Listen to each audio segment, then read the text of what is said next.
Tav, we're back. Live This from is vacation. becoming this is becoming an annual tradition for me, the podcast from the Cape. That's. I feel like that's podcasting at its core. If you're asking me, I mean, I'm poolside right now. You see, you got the Papa Shot there. Like, oh man, it doesn't get better than this. it doesn't. And you've got your adult soda pop over there as well. Always Cheers, nice to brother. A have little on deck. Pacifico, dude. When it's nice out, dude, a Pacifico is real nice, dude.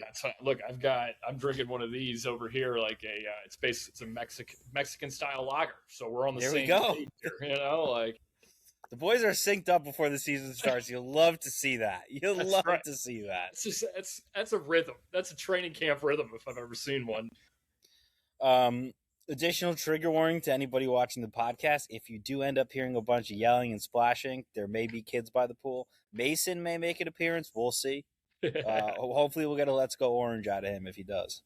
Look, coaching staff gets an early look at a 2030, I don't know, maybe a 2043 recruit, right? Like, Yeah, is it 2040, right? Because 2023, that's right. I don't even know. Vacation brain. 2023, yeah. No, 24 because he's two and a half, so 24. So he would be 2042. No, 2040. 2042, 18. Yeah, 18, that's right. 2042 recruit. Yeah. Okay. Let's get Fran and the boys get some work done early, Dude, a white DB maybe? I don't know. Trying to figure out what position he might fit. It's probably not going to be quarterback. But you know what? I'm sitting here on vacation, and obviously that means it's good vibes. But I have to say, we've been talking a lot offline, especially after the previews that we did, and the previews were great. So we got a lot of good reception on those. Thank you for everybody who watched. Please like and subscribe for more of our content if you liked it. But I think we both came away just pumped. I mean, when you read through the roster that way, and you're just hitting all the names, it's like there's a lot of dudes, and like a lot of real dudes and dudes that maybe haven't done it yet, but we know there's something in there. We're excited. We'll leave it at that. We're excited. I mean, 4.5. It's been smashed by both of us. So, Fran, don't let the boys down. The Kool-Aid is mixed. I haven't started drinking yet, but like I've got a big old pitcher of Kool-Aid sitting on the desk right now. And so I think that where we want to start today, and this will probably be honestly a majority of the podcast today, is what are our expectations for the season? We've taken some time to poll some of the guys we know that we trust with their opinions, just to kind of get a sense of where the fan base is at, and just get a sense of kind of where we are as well, right? And so that's the question I think we want to start with, that we want to pose out there. And if you're okay, Tav, I'm gonna go first. I feel confident in my answer, and I feel confident that I'm going to be on one spectrum of the fan base, which is like confident, potentially bleeding on overconfident for what this team can do. And I'm going to break this down a few different ways. Obviously, injuries at any time could derail a lot of this, and I think there are a few key injuries which I'll kind of go through. Steve Angeli being one. His health is going to be paramount to us. Yeah. I see pretty much, if he's healthy, a world where he's a 4,000-yard passer and a top 10 college quarterback this year, if not borderline top 5. For me, that gets me just really excited about what the potential of this team can be. I think we've talked a lot about how excited we are about the receiver room, how there is a lot of potential on, the running backs, and it's really based around, can our offensive line block or not? So when it comes to Steve, I am incredibly bullish that he could be challenging for the best quarterback in the ACC. as we look at some other things that I think are real positives, and right to mention back to the O-line, I think the coaching changes kind of across the board. I mean, how many different defensive guys have we brought in now? And bringing in Juan Castillo, which everybody seems to be super, super excited about, kind of across the board. I, to me, that is just where, again, I think that this team could just take a huge step because you can't really quantify what a coaching change can do for you until you see it on the field. So it's an intangible at the moment, but I'm just thinking that this could potentially be the kind of culture shift that we needed from last year to this year. And Fran, I think, could have very easily packed it in, said, hey, last year quarterback got injured, unfortunate, bad season, we're going to rebound. Changed nothing, gone right back to it. He didn't. He changed everything that I think he needed to, and all the things that we had talked about before when the season ended, we were like, he needs to address a few things. He addressed all of them. Backup QBs, defensive coordinator, getting in more experience on the coaching staff. He did all those things. And so that's why I think the O-line could take a step. It's also why I think the defense could take a massive, massive step. Is you brought in Karras, who was my dream hire, to be honest with you. I was talking about him last year at this time for us. And then also you brought in Dapolonia, who was like one of the biggest missing pieces. You bring in Tunisime, who I'm always going to say his name wrong, and I'm really sorry about that. But that's a sack guy that you really needed. And then you have a bunch of big, raw kind of 2-3 year guys in the program who you are hoping can step up and contribute. And I just think all of that makes for a potential to have a really, really good season. And I don't think dark horse in the ACC is out of the question. Dark horse to win it. Yeah, I mean, look, I'm with you, and unfortunately, I think we're both going to be on that far end of the optimistic side of the fan base because, like I said, I'm fully bought in. I really am. Like I agree with everything you just said. I think you've got Steve who comes back, and there's no mystery. Quarterback is the most important position in college football, and when you have that stabilized, and now a guy who's been here for a year and a half looked good as he was starting to get his flow state last year. I feel really good about the offense. I think the offense is going to be good. And the big question mark was the offensive line. And it feels like Fran was very intentional about the hire that he made with Coach Castillo. He knew that that was going to be our Achilles heel potentially just as a football team. And I feel like we've addressed that. And that unit appears to be responding very well in camp. And then you just look to defense, and there's so much more back this year than what we had this time last year. There's so many more known entities, like in terms of the secondary and now the linebacking core. Like last year, like every position group was a question mark. We had no idea what we were getting. I mean, we didn't even know Chris Peel was going to be a great player. We brought him in for Georgia, and we're like, he's going to be the starter. We don't know what we're getting here. Turns out this guy's a day one draft pick, right? Or is looking like it. Should be.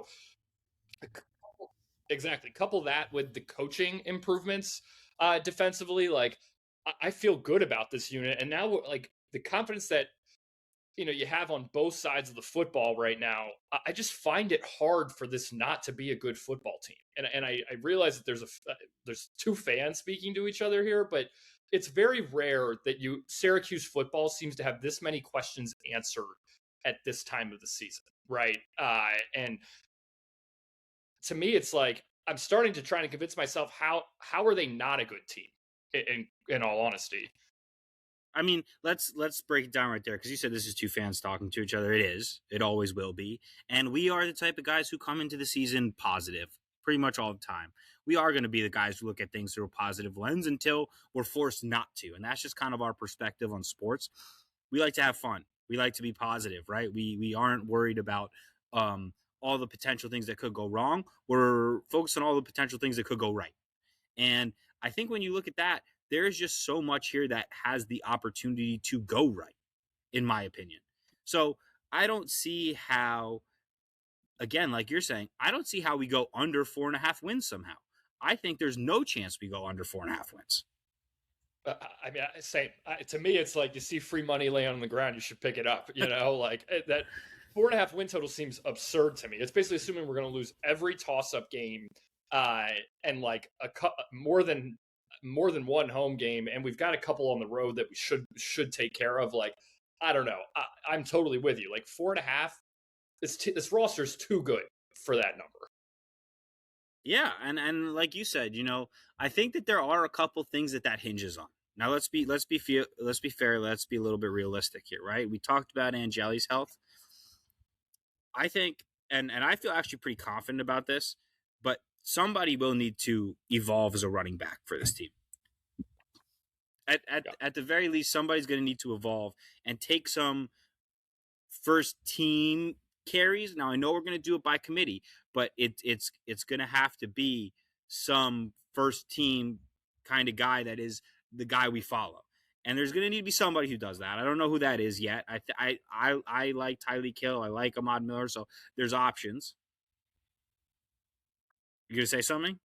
Well, I was going to say, your boy Tyreek is wearing a black jersey here in camp. Jawan Johnson is as well, but I would take that pretty seriously. Like the returning guy that's got the black jersey on, like I don't think there's a mystery why he's got that on. I think he came back and he was the one running back we kept for a reason. And I think we'll get into the black jerseys more, but that's a really good call, and I think it's an important sign. But one guy will need to step up in that role because you are going to need somebody who can give you a little bit of explosion out of the backfield. I feel really confident about our receivers. I'm not necessarily sure exactly who is going to be what and what's going to do, but I think we have so many options that somebody's going to take it.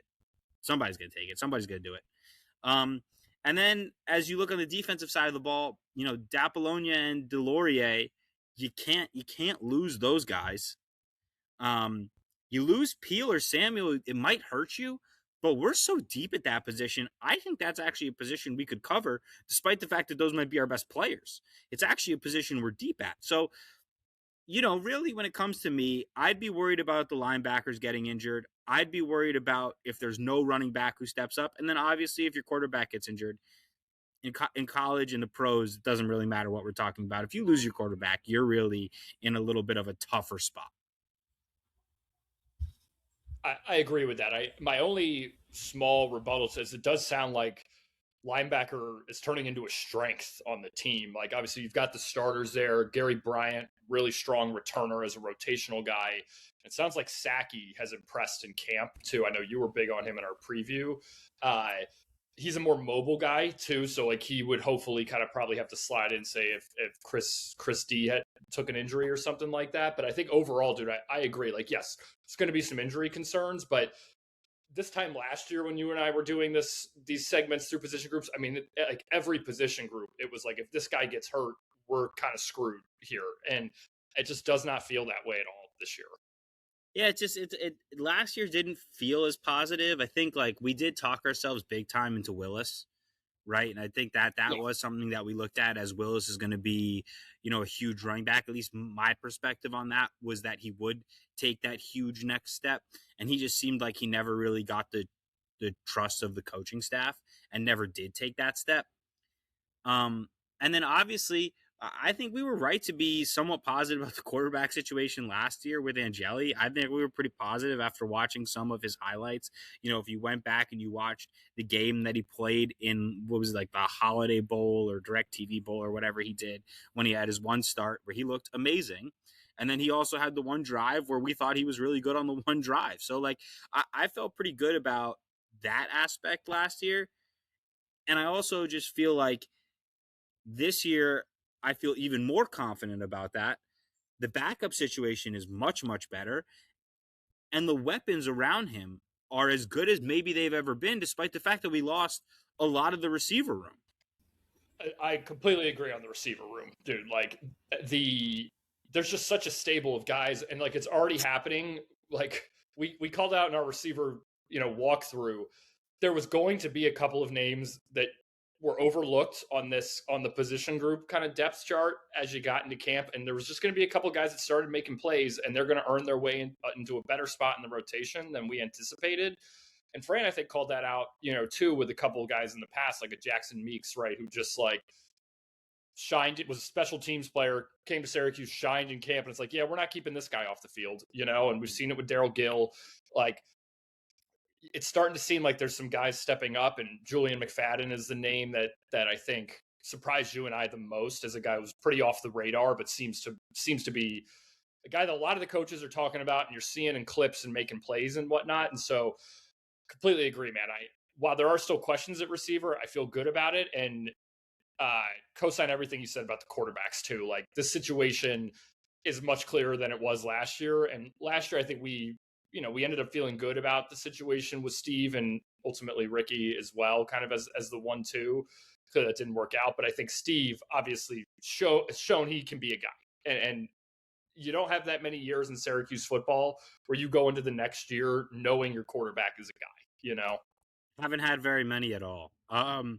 So then I think we both will say that, like, would you agree that dark horse ACC potential to get to the championship game in the ACC is not crazy? No. I mean, I have it written down. I think 8 to 10 wins is a very feasible outcome for this team. And I think if you get to 10, you've got a very strong chance at the ACC title game. I do not think that's crazy at all. Like, there's some tough games on the schedule and you got to win them. But I fully believe that looking at this roster, you look at all these other teams, like, people are like penciling in like NC State and UVA as losses for this team. Like, get out of here with that. Like, no shot. Those are penciled in losses for Syracuse. Like, look at these rosters next to each other. Like, Syracuse is going to have the better quarterback in a number of games they play. Then beyond that, they're going to have better units in a lot of these games. Like, the ACC is going to be competitive, and Syracuse is going to be in winnable situations every week this year, maybe aside from Notre Dame. And the other thing is, I think if you look back at Fran's tenure so far, as Syracuse head coach, we play up. I'm more worried actually about some of the games where we're not big dogs. I completely agree, dude. Like that Fran's first year. I mean, I think a couple of the most frustrating games were obviously Stanford, and then even like the Virginia Tech game that we were at, where they played the backup quarterback, and we just sleptwalked for the first 3.5 quarters of the game, and that was kind of JRS's, step up into Syracuse football. Yeah. But like, I agree. Like, Fran doesn't have issues getting the boys ready to play the big dogs. Honestly, it's making sure we bring that effort every week, which is a constant coaching battle. Constant coaching battle, and it's also something that I look at as, hey, that's an area that Fran's got to continue to develop. But We've talked about it a lot. Fran needed to do a good job this summer of potentially looking at some areas to fix, and he fixed them. So again, he just continues to grow as a coach, and that's maybe what I'm looking for this season is, can he grow in that area? Can he continue to be a strong every week, let's bring it, let's make sure we have a good mentality kind of coach? I did want to move on now to what we heard from some other fans, right? Because we did poll some people. We were talking to some of our buddies, seeing what some people think, seeing some guys we trust, what their read on the situation was. And I think I came away thinking that nobody thinks under 4.5 is even in play. I think 5 wins is baseline. I agree. Like, there's just, you've got a couple gimmies, in my opinion, on the schedule, like Colgate, and I've heard people call out UConn is not going to be as good this year. Like, I'm not sure what people are expecting. They lost their entire team, and they brought in a new coach, and I get that Candle is a solid coach, and we've got and they brought the Toledo back. Like, no, that is not going to compete with Syracuse. Syracuse probably played their worst game of the season last year before Steve got hurt, and honestly, one of our worst games even after, like, against UConn, and we still pulled that game out. Like, you pencil in 2 wins there, and then you're telling me we're not winning 3 out of the other 10. Like, it's the ACC. You're bouncing back and forth with these teams every week of the season. I totally agree. I just don't understand how you get to under 4.5 here. I agree on the UConn point. I think Candle is going to be a great head coach. I think it was a great hire. That's not a 1-year turnaround job right now. With what they lost, with the program that is at the moment, which I think that program has a bigger ceiling with it, especially the guy at Candle, that they could continue to grow. I just don't think it's all going to happen this year for him. And I think if I was a UConn fan, I'd be going into the season like, can we get to a bowl game and I'll feel great. But again, you're talking about the ACC. There aren't really that many dominant teams. Miami's a dominant team. Is Louisville a dominant team? Louisville has one of the best running back rooms in the country. So that's going to be a really tough game for most teams. But outside of those two teams, like, are those the two dominant teams in the conference? I don't see Clemson as a dominant team. No, and I mean, Louisville. FSU. Louisville plays games on the road every year in the ACC that they are way too close for their talent level every season. Every season they do this, and like they've got to come to the Dome if I'm not mistaken. I don't have the schedule right in front of me, but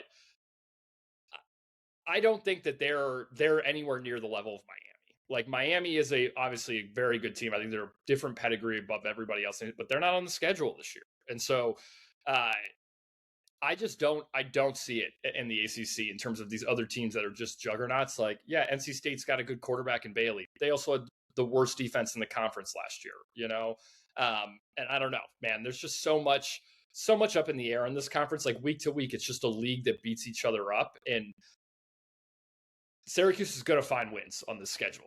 I firmly believe that. The ACC is so middle heavy, and that's the thing that I think you would look at and say, can Syracuse make a dark horse run to the ACC championship? That might be the hard part, which is it is so middle heavy that you're going to be even in a lot of games, which is why I don't think 4.5 is on the radar. But I do think, there is a potential ceiling. We've got a guest star. You want to say hi to Uncle Tav? Yeah. Oh, look who it is. Oh, big Mace. Mace, can you say go Orange? Go Orange. Yeah. Oh, there we go. Is that his 2042 commitment there? I think it was. Yeah, there we go. Sign the letter of intent today. All right, go have fun. Yeah, so again, like we talked about, like it is middle heavy, which does put a little bit of a potential ceiling on what you're going to be able to do if it's called running the table. And so while you're saying like, yeah, I wouldn't pencil in losses to UVA or Virginia Tech or NC State, any of those type of teams, I would say those games are going to be 50-50 for the most part. You're going to lose a couple of those. You will, right? And they're going to be competitive football games. There's like assumptions on our schedule that like some of these games are unwinnable on the road. I think you and I are in complete alignment. Like that's just not how the ACC works. Nope. And I also think that a lot of the people that we're talking to also feel that way. I'm hearing from people cautiously optimistic that we can win 5 to 8 games. Cautiously optimistic that we can win 5 to 8 games. That's where we're back at. Cautious optimism to 5 to 8 games. That's fantastic. I'm hearing from other people saying I've loaded the boat on 4.5.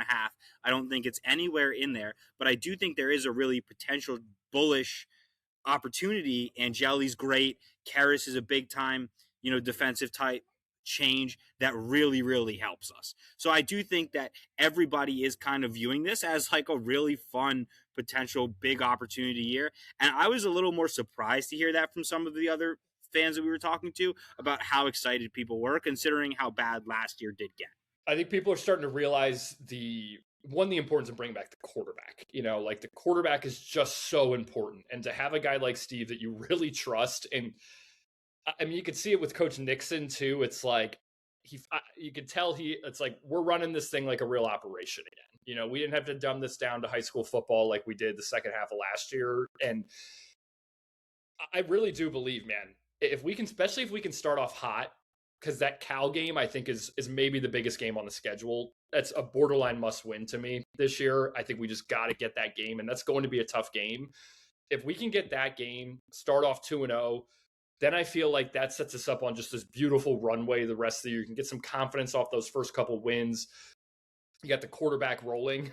You could see a world where this team kind of gets on a tear through that first month and a half of the season. All of a sudden, maybe we're 5-1, 6-0. Then the fan base starts to light up, All right, let's jump into a camp update. Yeah, a little cut. Let's jump into a camp update here.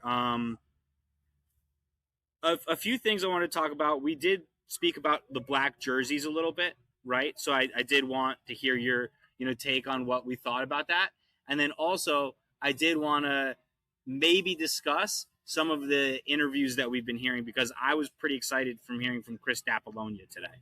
I mean, I feel like this kid is just the leader of the defense, and it's pretty apparent immediately here. I mean, I got so excited. He's like, Steve is the best leader I've ever been around. His talent is unbelievable. You need that to win in college football. And then he's also like, we do a lot of NFL type schemes, and it's a lot of advanced coverage techniques. I'm like, oh my God, this is not E-Rob. This is not E-Rob. And just hearing that, and also then hearing the way that he talks about Karras, he's like, I met Vince at a camp when I was 16, and from there it's like I built a great relationship, and I just buy in and trust this dude. Like, that's awesome to hear about your defensive coordinator, because I think everyone's going to buy into this guy.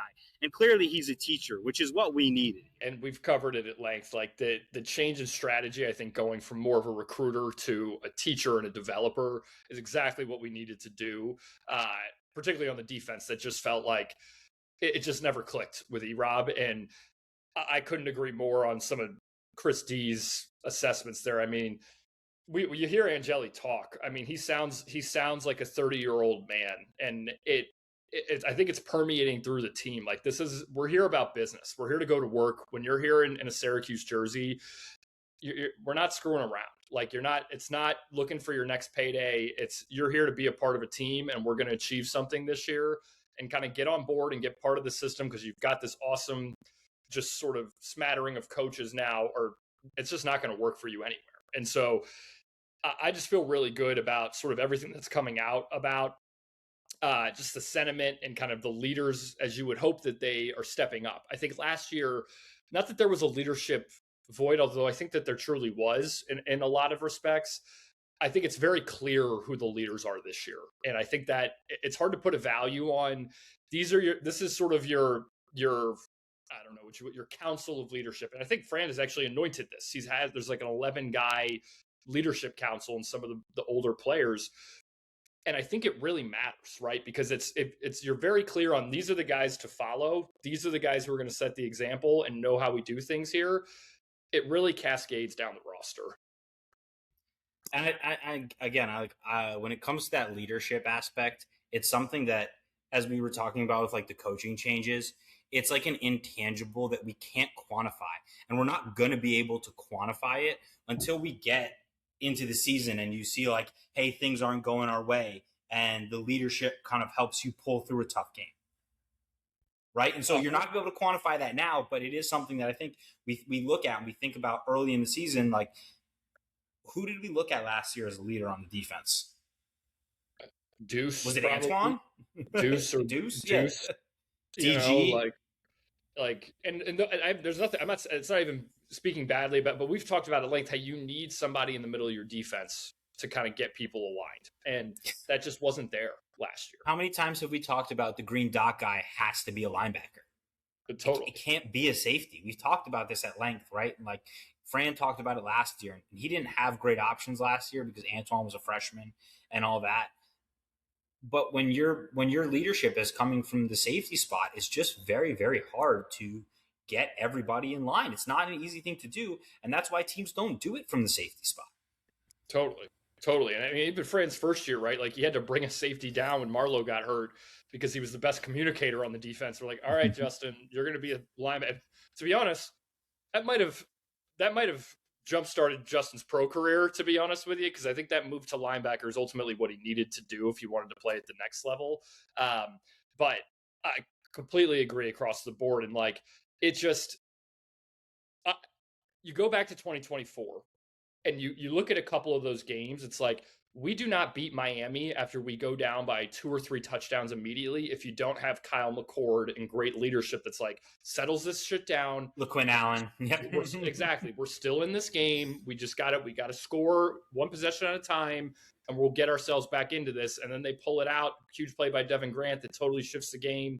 Like, that's the sort of stuff that it was missing last year. Like, how many times last year was just like, we just need someone to make a play on defense. And it's just like, we could not fucking get it so many times over. And especially on offense too. Like, it just, we didn't know where to look. And that just isn't going to be a problem on this year's team. It's not. And one thing that does really need to improve is the takeaways. And that's something that Karras has talked about. It's something that the whole team's talked about. We didn't take the ball away enough last year. And I'm hoping that with some of the scheme changes, we see that become a difference, right? We do see that become a difference. Like they're talking about having more advanced coverages, trying to fool people. We've talked about it at length. We didn't fool anybody the last 2 years. Every great play on defense was an individual effort play made by a player, not this scheme was really good and the quarterback just threw it because he got fooled. Yeah, totally. Exactly. And honestly, you could argue it's basically been 2 years of that, Right. We didn't force a ton of turnovers in 24 either. And I completely getting our offense some easy scoring opportunities would do wonders for us, to not make them have to drive 80 yards down the field every time. You have to win the turnover battle. And if you're going to be a good offense, even if you're going to be a good offense, you're going to turn the ball over. We've talked about this. You're going to throw interceptions if you want to throw the ball down the field. Kyle did it. Every good quarterback ever has thrown interception, thrown the ball down the field. And that's something that Angeli is going to do if we're a good offense. Yep. You can't be afraid of mistakes offensively. You obviously want him to be a good decision maker, but there's just going to be times where the ball's going to get turned over. It is what it is. And we've, like you said, we just got to be better in kind of shortening that margin, because at times it's a couple of years, it's like if Kyle throws an interception or two, I don't know if we're gonna be able to make that possession back up. I don't know if we're going to get a stop. It turns into a video game where it's fuck, we need to pray something happens because we're not confident that we can get a 4-down stop, It does feel like the NCAA video game sometimes when that happens for us. That Boston College game 2 years ago, it was literally we need them to fumble because we're giving up 12 yards of carry, and there seems to be there's no help in sight in that game. And they're not throwing the ball, so no. So the backup quarterback, Grayson James. Exactly. That guy will forever fucking haunt me. That's one of those guys that you're going to bring him up in 15 years. We're going to be having a beer together. You'll be like, remember that Grayson James guy? I'm like, oh, terrible. All right. I think the last thing to touch on here is the black jerseys, right? And so do you want to take the lead on what Syracuse.com was reporting today? Yeah, so it sounds like, and Fran's reported or spoken about in a couple of pressers, that we're kind of giving these jersey assignments to the guys who are, basically stepping up and, embodying what we want the program to be from, a character, work ethic, doing the right thing, and then showing it on the field standpoint, right? And there's kind of a short list of guys defensively and offensively. I think it might be black jerseys for defense and orange for offense, if I'm not mistaken, or green. I forget exactly what the color breakdown is. I know black is defense. But essentially, they're anointing the guys who they think are showing that they are heading above kind of the rest of the guys for where they're at. And I think it's encouraging. One, I like doing this because I think if you crown the right guys, it just shows who you should be looking after on a day-to-day basis. And I think it rewards guys. I think people forget and they think it's silly, but things like helmet stickers and stuff, it matters. Guys play for that sort of pride and recognition amongst their teammates. And I think some of the names that were popping out of that group were interesting. Man, I don't know if you want to jump in, which side of the ball we want to jump into first, but certainly a couple names that popped out to me that I certainly had overlooked through the offseason. Why don't we start with the offense? Cool. Here, let me just bring the list back up here, but take your time. I'll cut this. One hot second.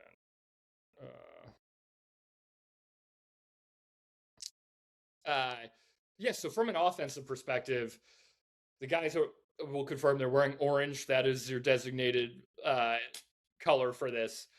You've got tackle Trevion Mack, receivers Zamondre Merriweather, Tyshawn Russell, Boobie Johnson, and Julian McFadden, which was a bit of a surprise name, I think.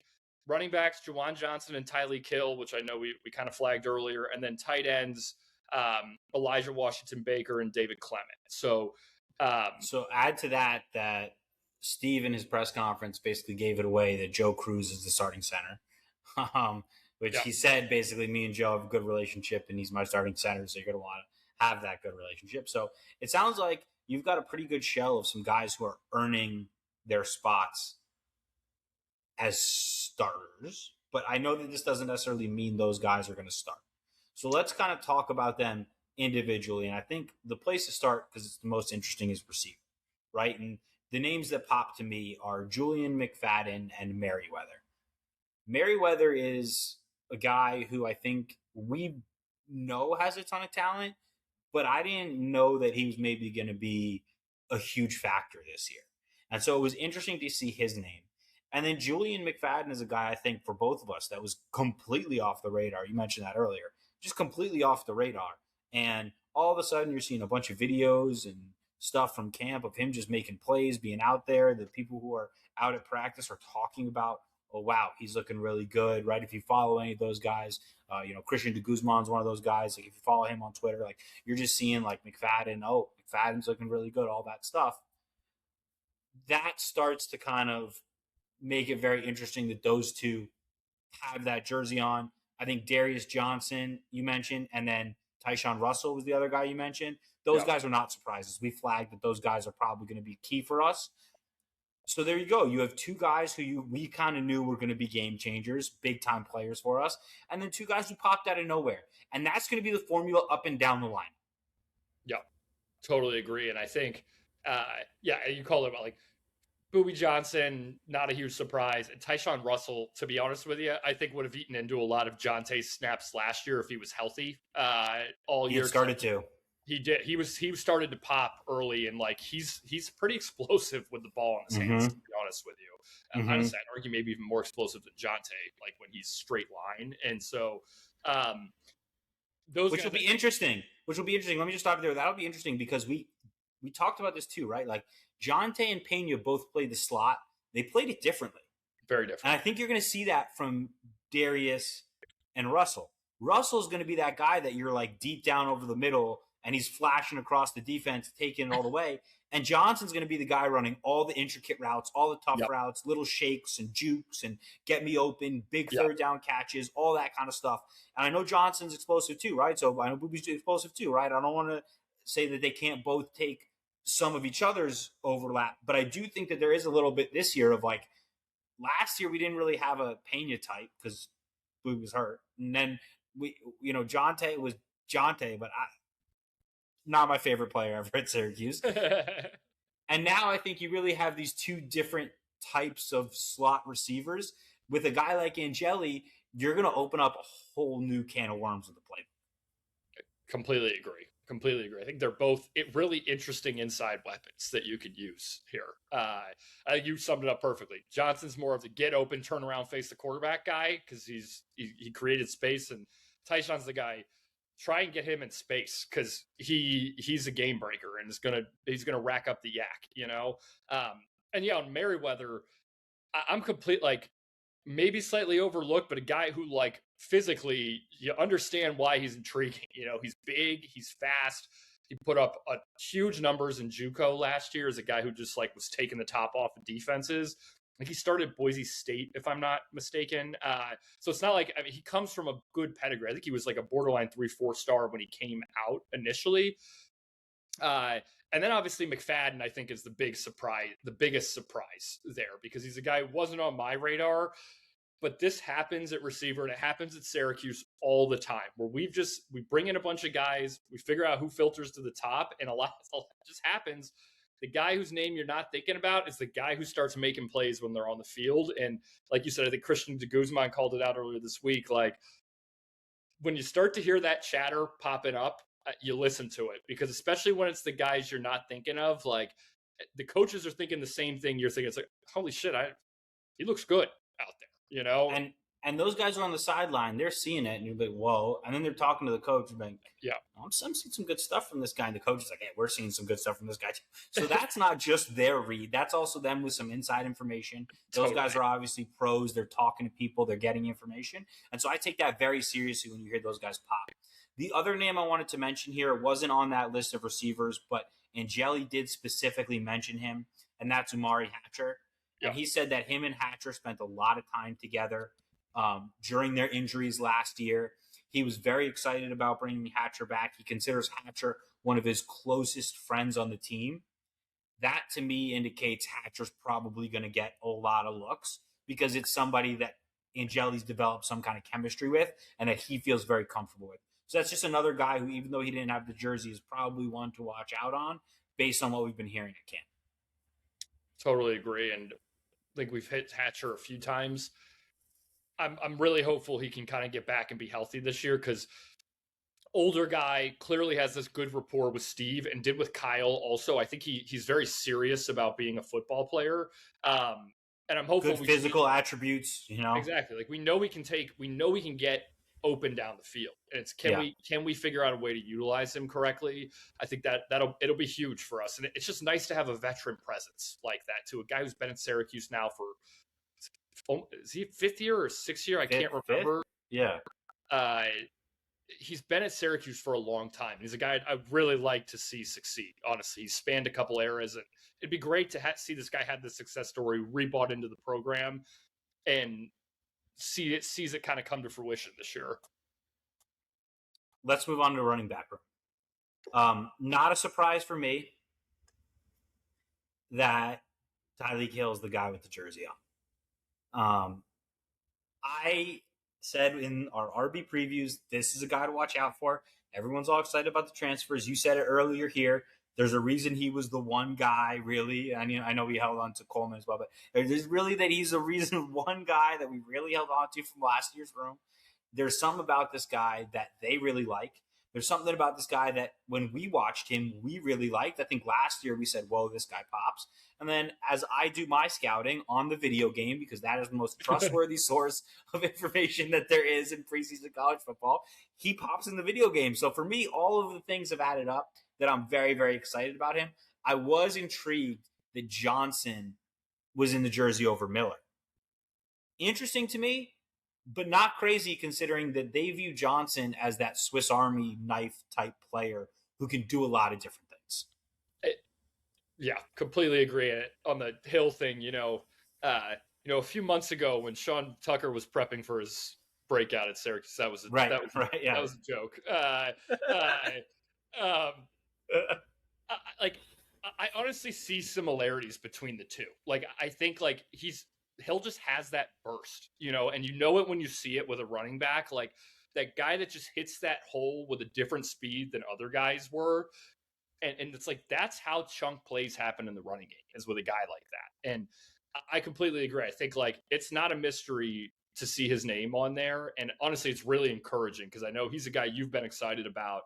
And it all makes sense. Johnson, really interesting to me, actually, because I think, the more I think about it, it's like this guy just has to be a really intelligent football player, right? Like, hasn't he lined up? Like, he came in, he was a quarterback, then they moved him to defense, then I think they moved him to running back. It's like the guy knows every position on the football field, and it's like you can see why that would be an asset to a coaching staff and for other guys. Like, great guy to learn from, the guy who knows what everybody should be doing on the field, and I think it's really encouraging. And if it seems like from early camp stuff, he's getting a lot of work in the red zone, which I think you called out in our running back group. That makes a lot of sense to me because you want a guy that is can do it all, really versatile skill set, catch screen passes, can block, can maybe run some trick plays if you want him to down there. It all just makes a ton of sense to me. And when you layer that on with him likely just being an intelligent football player, that's exactly the sort of guy you want people following in the program, Absolutely. I think that really concludes the offense because Mac wasn't a surprise and Jelly's not really a surprise. Clement, again, not really a surprise. We know what that guy is. He's a stable force. Can he catch a few more passes for us? Yeah. Maybe. Potentially, but we know that guy can play football. He's going to be in the right spots. He's going to be a good run blocker. He can stay in pass pro. My only note, nice to see Washington Baker on the list, though, because I know he's a guy call. That just you look at him on the depth chart, you're like, I really hope we can do something with that. So this guy, yeah. It's huge, and it's nice to see that he's taking it seriously, I agree. Actually, that's a really good call. I'd forgotten that he was on there. So that is another one that's we've been talking a lot about it and we'll continue to talk a lot about it. The guys who are 2-3 years in this program who are a little bit unheralded, can those guys kind of develop into difference makers? Totally. Let's switch it over to the defense. Yeah, so defense, longer list with this group, and a few guys who were just not surprises at all. It led off with Demetrius Samuel, Chris Peel, Antoine Delorier, I think, written in pen, 3 best players. Awesome to see that they are leaders, not only like on the depth chart, but day to day. And then a few other guys who I thought were all interesting. Davian Kerr, Nisi Ogabor, Richard Perry, and David Omoporiola. All guys that have been here for a few years, but also all guys that I think we've all called out as guys who potentially take leaps this year. And then you kind of got 5 other transfers as well. So I'll run through this list quickly. Chris Apollonia, transfer defensive back Nazir Ward, defensive lineman Dylan Fontes, Keyshawn Johnson, and Tunmisi Adeleye. I think I nailed that. Encouraging group to me, to be honest with you, because you've probably brought in 5 very good players, hopefully of that transfer group who are bought in. And then that's rounded out by your 3 best returning players and a bunch of guys that you and I were hopeful were going to be taking a leap this year. It's making me more excited. I'm not actually surprised by any of those names on defense. So, to be honest with you, that's exactly where I thought it. So let's start with some of the transfers.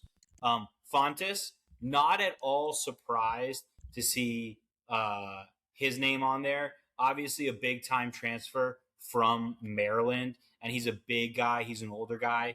Tunisime, guy we knew was going to come in and probably immediately take a starting spot. Keyshawn Johnson is another guy who I think he was really productive at lower levels. Can he step up? Looks like he's immediately making an impact to the defense. Apollonia, another guy that we kind of spotlighted. Hey, this is going to be a guy that's going to play in every down role for us. And then Nazir Ward was an interesting one to me. But I also think Snowden's picked up a knock. He picked up a knock and he's been in and out. So that's not surprising to me. That Nazir Ward might be one of those guys who steps up in that spot. And then as you were talking about the returners, I mean, Samuel and Peel, we've talked enough about those guys. Nothing left to be said there. And then when it comes to Davian Kerr, not a surprise. I think we specifically moved him to that free safety role for a specific purpose because we didn't really feel like we had that. Raheem Long was another guy that was on there, right, that you mentioned? Sorry, BJ Long. I missed Long. Yes. BJ Long. The article started with him, and I read through the list. He was actually the main focus of the article. Main focus, yes. So I think that's not a surprise, right? That the guys that we're talking about as the core of the secondary are BJ Long, Davian Kerr, Chris Peel, Samuel. Not at all a surprise. And obviously Antoine, again, we knew that was going to happen. The one guy that maybe is a little bit of a surprise, but we did talk about him in our D-line preview is Nisi Ogabor, right? And this is a guy who's 6'6", 300 pounds. He's a sophomore. He's been here for a year. He played a little bit last year towards the end of the season. He saw some snaps. Nothing amazing, nothing terrible, but he's a guy who he's big. I think he was a previous basketball player, right? Like this is the type of guy that we're looking. Can we move him inside? Can we move him outside? Where can he play? What does he do? And so to see a guy like that immediately step up is so exciting for me because our season and our ability to go far hinges on guys like him making the leap. Completely agree. I think Ogabor, really interesting to see him on this list, honestly. Like, because you've actually heard it from the staff a few times. Franz talked about him.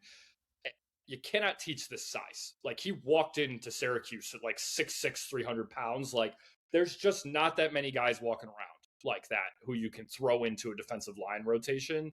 And again, we went up north to get him from Canada. Really encouraging that this kid feels like he's taken a big leap this year because we need it. We need him with that size in the interior line and that flexibility, like you said, to move him around. So I thought that, again, was really encouraging. I thought the stuff about BJ Long was actually really insightful too. Like, it sounds like he's added about 20 pounds. As I said, they need him to be more physical.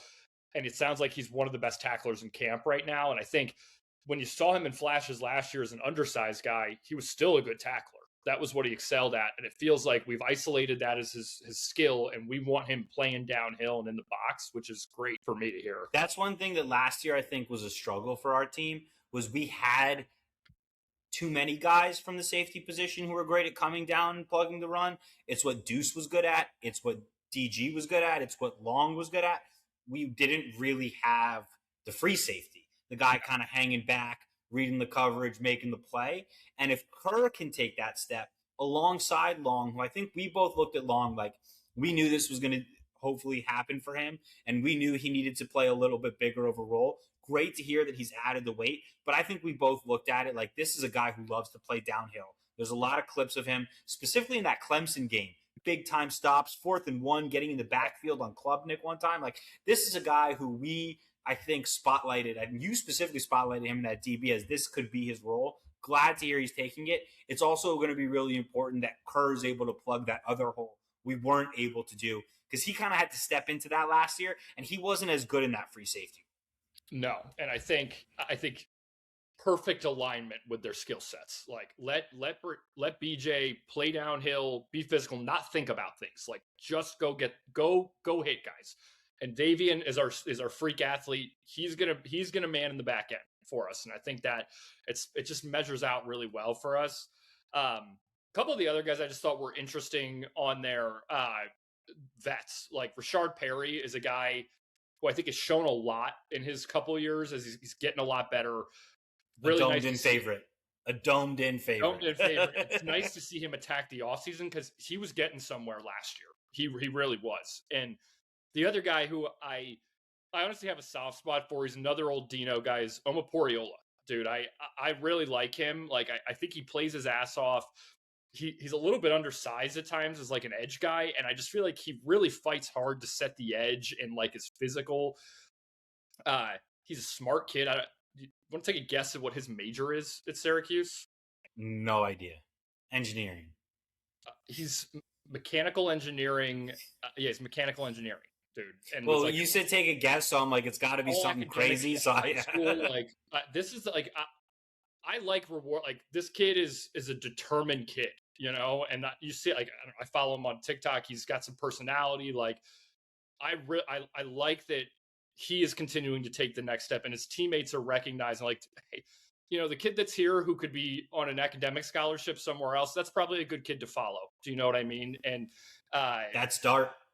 It is. It's dark, you know, and I just feel really good about it. To me, it gives me a lot of confidence that the coaching staff has reviewed the film. We're seeing the same stuff that I think you and I saw last year, where it's like, look, here are some of the guys who flashed and made plays. If you build on it in this offseason, there's going to be some major opportunities for you. And it feels like a lot of those guys have really, really kind of grabbed the reins on that, which is very encouraging. All right. Shout out James Franco on Twitter. You posed this question. I saw it earlier this week, and I said, that's a really good one. I want to think about this, and I want to talk about it on the pod, and I want to get back to you with a video. That question is, what are some of the games you're most excited for this year for Syracuse? We're each going to pick one. You've already talked about yours a little bit, so I'm going to let you start. Yeah, my big one is this Cal game week 2. To me, it's a must-win on the schedule for us. And I just think it's a great game to circle for Fran for this year, just in terms of like, we're stepping into the season now. We get that soft New Hampshire game first. Let's get the boys ready out on the field again. And then Cal comes across the country. You're playing Pitt 5 days later at Pitt on a Thursday. You kind of need to win this game because you don't want that potential of going 1-2 to start the season, and it can get off the rails from there. So that's a big one. You want to really go into that Pitt game 2-0 on a short week. As well, we talked about it earlier. We play well moving up in competition, but also I think when we circle guys on the calendar, right? And I think like JKS is kind of the guy maybe outside Mensa in terms of ACC quarterbacks this year. He's a pro player, will be a first-round draft pick at some point. This is a game where Fran gets in Steve's ear. It's like, is this guy really better than you? You know, is he really better than you? Like, and are we going to let this guy walk all over us? Or are we going to take it to a first-round pick this week and kind of start their season off with some bruises here? And I think there's just so much riding, I think, on the momentum of the rest of the season. If we can win that second game, start 2-0, and then maybe head into that pit where you can see if we can try and steal one. I think it all starts with beating Cal decisively at home in week 2. And I just feel like it's a locker room game. Like this happened a couple years ago where Stanford came across the country early in the year. We weren't ready for that game. I don't think Fran lets it happen again. And I think we're really ready to show up in what is our first real game of the season there against Cal. I think that's a great call. I know you've been talking about that game. I do think you're right to say that is a pivotal game for us, and that is kind of a major swing game for us go forward. For me, it's kind of building off what you're saying, but taking it a few weeks out. Louisville comes to the Dome. In my opinion, outside of Notre Dame, Louisville is the toughest test for us in the ACC. I actually think Louisville is the second best team in the ACC after Miami, in my opinion. I think they have one of the best running back rooms in the country. Both guys brown. Both guys are really good. This is one of those games where we could go into this game potentially 5-0, 4-1. Virginia's going to be tough. Pitt's going to be tough. But outside of that, we should have 3 other wins on the schedule. I think we should beat Cal. I think we should beat UConn. I think we should beat New Hampshire. There is a really good chance we could go into this game with one of the top teams in the country, 4-1, 5-0, just maybe outside of being ranked versus a ranked team coming into the Dome. And it will be a marquee matchup if that's the case for us. It'll be the game that we need to win to put ourselves on a platform nationally that allows us to get talked about as a little bit of a dark horse. If you don't win that game, if you don't put that kind of marker down early in the season, when it comes time to the end of the season, people are going to write you off. They didn't play anybody. They don't have any good wins. This and that and this and that. This is one of those games that's going to be a marquee game for us, especially if we're successful early in the season. And it's going to be the kind of game that if we are successful to start the year, could make us significantly more relevant nationally. And again, I also do think Louisville's really, really good. They pulled the kid from Ohio State, Kindholes, really good running back room. I think Jeff Brom's a great coach. But we've talked about this with Jeff Brom. Brom's better as an underdog. Yep. And when he's a favorite coming into the Dome, I think it's watch out mode. I totally agree. And I honestly, I love this pick because I agree. I think this is like another inflection point in the year. And it's our chance to make a big statement at home, really, for the first time this year. And looking at Louisville's schedule, dude, they're 2 weeks prior. They go at NC State, and then they're home against Florida State. And then there's a game against Stanford 2 weeks after. So they're on bye after this Cuse game. This is a sneaky game for Louisville on their schedule, to be honest with you. Like, you come off going at NC State, and you're at home against Florida State, which could be just a big win where your fan base gets really riled up because you just beat the shit out of a bad Florida State team. Don't forget about that Syracuse game the next week, is all I'm saying. Like, don't win easy. No, it feels like a letdown spot where Syracuse can maybe get off to a hot start in that game, and we're playing fast in the Dome, and you don't want to play Syracuse when we're fast in the Dome, dude. Like, I totally agree. I feel like this is a game we can really sneak up on this Louisville team, but they're good. Like, that is not taking anything away from them. This is a good football team, and I agree. Brom might be the best coach in the league, honestly. Like, I know Cristobal has gotten Miami going, but Brom does. Louisville is a good football team every single year with him there, and they're going to win 8 to 10 games. You can forget about that every year in the offseason, but they're beatable. They are beatable. Bonus on that, one of my picks for week 1, I think Louisville is so live versus Ole Miss. I think that's Ole Miss is being talked about as like, we're going back to the national championship. We were a top 4 team, easy money, wash our hands, we're going to be there. I don't know that that's the case for Ole Miss. And I think there's so much focus for them on SEC this, SEC that. They better be careful with Louisville in week 1 because Louisville is a damn good team. And I think they could beat Ole Miss. And then I think Syracuse could beat them. Give me the points with the Cardinals, you know?